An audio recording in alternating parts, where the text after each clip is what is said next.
This video is going to be about 3 books by Azar Nafisi. Nafisi is an Iranian-American writer and professor of English literature. These 3 books are Reading Lolita in Tehran, originally published in 2003, Things I Have Been Silent About, 2008, and The Republic of Imagination, published in 2014. I had been aware of these books for years, but it took me a while to finally start reading them, and I'm very glad that I did. I started reading in November, so last month, and I finished the Republic of Imagination last night and started taking these notes right after. I read these books in their order of publication, and I actually recommend that you do the same if you haven't read them already. My plan for this video is to turn to each one of the books and talk about them separately, but I will also try to say a few words about how they relate and compare with each other. So let's begin with Reading Lolita in Tehran. And the reason why I'm looking down is because I need to stay with my notes. I might forget what I'm going to say without them. So Reading Lolita has multiple layers, multiple dimensions. Historical, there's an autobiographical dimension, and there is a literary theory dimension to it. And so because it contains all those layers, it can be read for any one of those reasons. It contains important historical details about Iran, about the turning point, the revolution, Islamic Revolution in 1979, the atmosphere before and after the event, and how people thought and talked, and their hopes, optimisms before and after the event, the revolution. You might think that this part of the book isn't interesting to me because I was also raised in Iran, the post-revolution. I was born in 1982, towards the end of the year. And I left Iran in my early 20s. So you might think that for me, that aspect of the book isn't interesting. But given that I was raised in the post-revolutionary Iran, I was raised within a regime, within a country where the educational system was invested in the detachment between the younger generation and the facts about the history. So I really genuinely started to learn about Iran after I left the country. I was totally naive and uninformed while I was living in Iran. And I'm still very interested in reading these kinds of historical accounts. So this part of the book was extremely interesting for me. In addition to that, there is a memoir or autobiographical dimension to the book. What it means for one person to go through these events, one person, a woman, an intellectual, a professor, a lover of literature and art, to be there at that time. So naturally it contains an account of some personal events and relationships too. And these personal accounts are interwoven with the social and historical events. Social commentary, historical commentary, and the third dimension, which has to do with the fact that this book is also a work of literary theory, commentary on great works of fiction, literary fiction. The book is concerned with, among other things, it is concerned with why we read books. What are the reasons for us reading books? Why especially the classic works of literature are relevant? And here I think is the most important contribution of Nafisi. And it is unique because of her place in history, because she was there, because of who she is, and that combination of those concerns, her position and the concerns with literature. She shows us, the readers, she shows us that it is possible to read books both with an attention to the work itself, the author, the work, the context of the work, the original context of the work, while at the same time to read the works from our position, from here and now, from our present. So the book shows, in short, the book shows us how to read from where we are, how to read these great works, not just with an attention to the works, but also from where we are. Rather than thinking in terms of a false dichotomy, when you're thinking about reading a book, it's possible for us to fall into a dichotomy of real world versus literary fiction. So you have to choose between those two. That's a false dichotomy. Real world versus literary fiction, those are not separate things. She shows that literature or fiction can become the means by which we make the present visible. This is an extremely important point, and I think she makes it very effectively. That by reading great books, we become more present to, and the present, our situation becomes more visible to us. Literature becomes our lens, becomes our light, and it becomes an intermediary between us as observers, as participants, and the time in which we are living. Literature gives us the language with which we can think about, talk about our present. Reading Lolita, the book, is both personal and theoretical. For the next two books, so after that, one of those two dimensions becomes more prominent. In the next book, we will turn to Things I've Been Silent About. The personal side becomes more prominent, while in the Republic of Imagination, the theoretical, objective, and argumentative side of Nafisi's writing becomes more dominant. So let's now turn to Things I Have Been Silent About, 2008. This is my favorite book by Nafisi. It is the most personal one, and it is one where the individuals she describes, the people that she's paying attention to, especially two individuals, her parents, they come to life in her writing. There are a few scenes from this book, Things I Have Been Silent About. There are a few scenes that will stay with me, I'm sure, for a long time. One of them is a scene with her uncle, the author's Uncle Said or Amu Said. Before going to the UK as a young student, very young student, she visits him with their family and they talk a little bit. The uncle asks her some questions about what she thinks about her future and what she wants to become. And at the end, he gives her a book. Uncle Said's love, the love that he expresses towards Nafisi, is a completely non-tyrannical love because it is combined with an interest in her and with an understanding of her and with the understanding that she's a child now, she's a young person, but she has a future. So he understands that about her. He understands that a young person, we can imagine that the young person has a future. She's going somewhere. She has potential, that she will become appreciative of something. She will understand some things that she cannot understand maybe right now. This kind of love that we see in coming from the uncle, it is a patient love, which expresses to her that you will come to appreciate this book, the book that he gives her as a gift. You will come to appreciate this book sometime in the future. There's no rush. It's very different from the love of some parents who tyrannically love without patience, without an understanding, without realizing that even though the child has potential, it takes time for that potential to be realized. There are two other scenes that are very memorable to me. I think I will remember them for a long time. Both of these scenes include the author's mother. In one of them, she goes to visit a boyfriend. Again, she's young here, I think late teens or early 20s. She goes to visit a boyfriend secretly, but the mother follows her, and she manages to, so after they meet on the way, somehow their paths cross. And the author manages to tell a believable lie to her mother.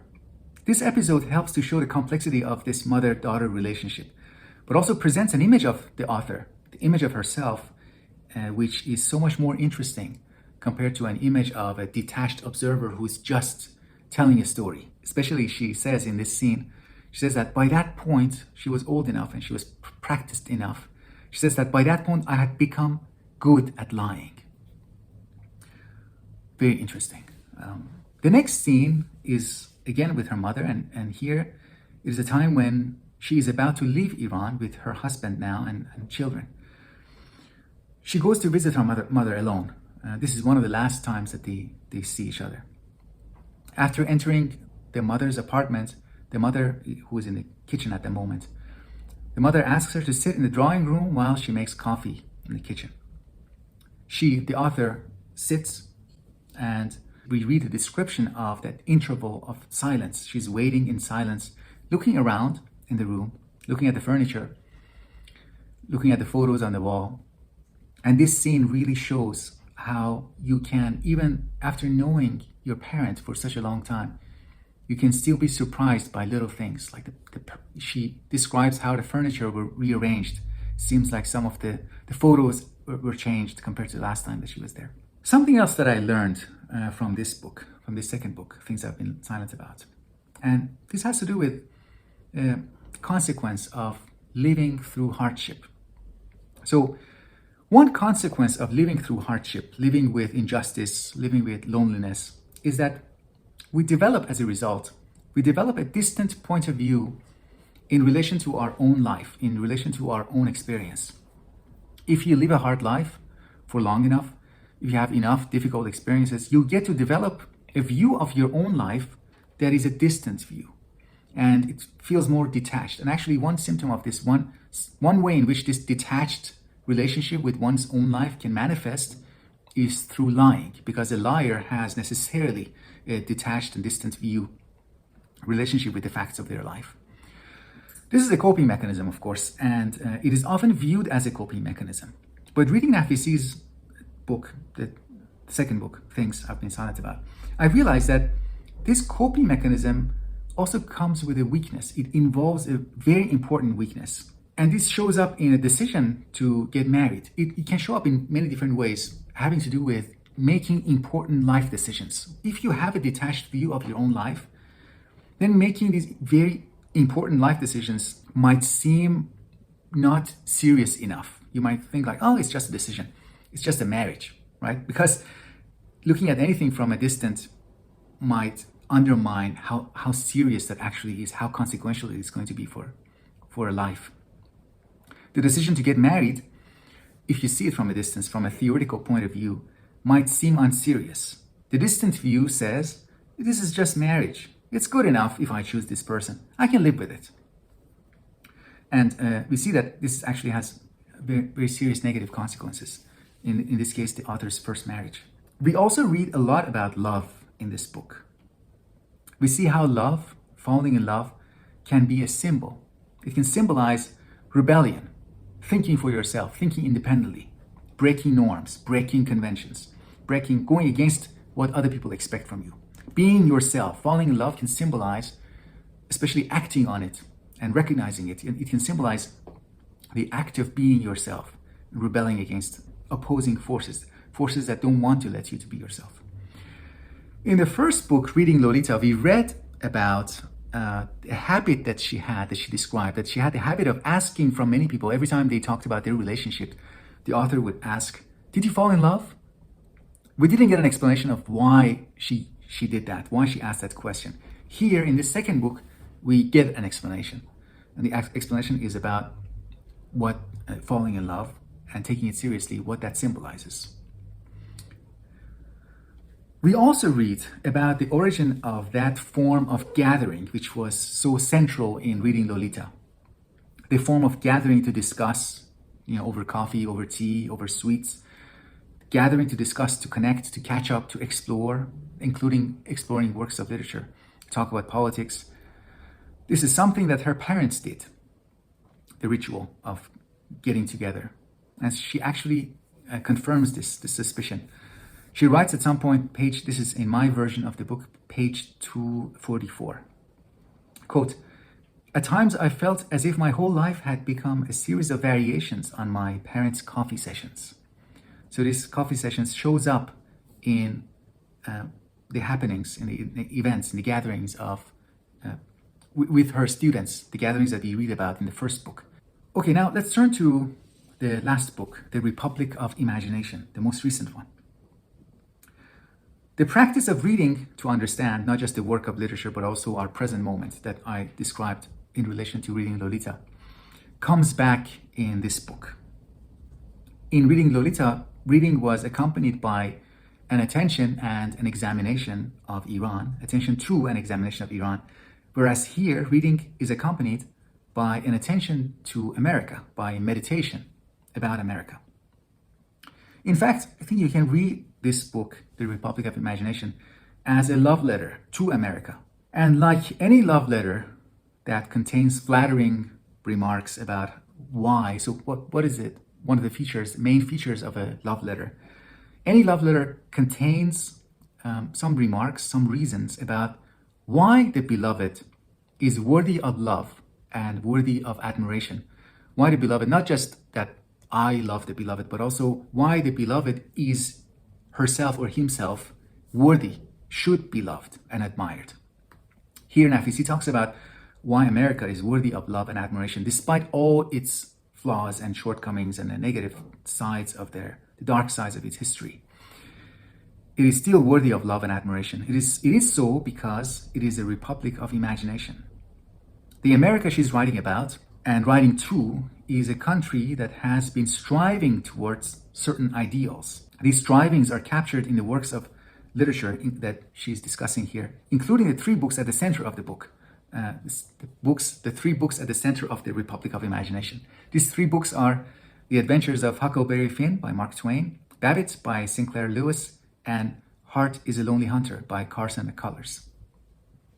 These books anchor her discussion of various topics, including morality, justice, social norms, conscience, education, individuality, creativity, standardization, bureaucracy, loneliness, especially the kind of loneliness that comes out of prejudice and fear.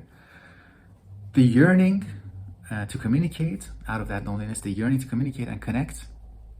We also read a criticism of current ways of schooling, the emphasis on STEM fields, science, technology, engineering, and math, as well as things like trigger warnings or other similar attempts that aim to protect the feelings of the students and readers from the books that might disturb them.